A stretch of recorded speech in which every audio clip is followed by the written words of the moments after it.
Beautiful Urdu stories کے ناظرین السلام علیکم۔ پیارے بچوں، خونی رات کی کہانی میں آپ کو سنانے جا رہا ہوں۔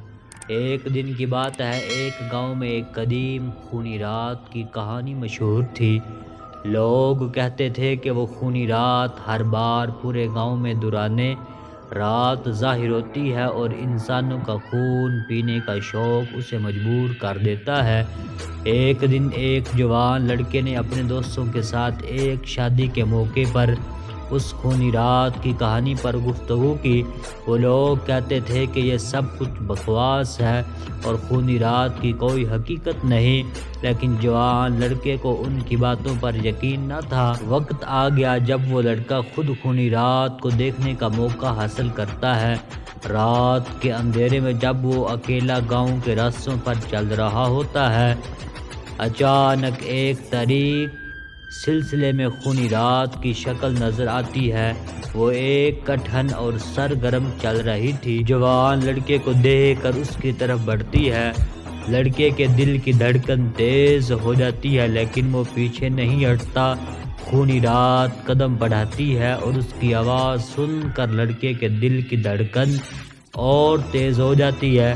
وہ خونی رات کی طرف جاتا ہے اور دیکھتا ہے کہ وہ لڑکی ایک قدیم عمارت میں داخل ہو گئی۔ لڑکے کے دوست بھی اس کے پیچھے آتے ہیں اور انہوں نے دیکھا کہ خونی رات ان دونوں کو ایک کمرے میں لے گئی۔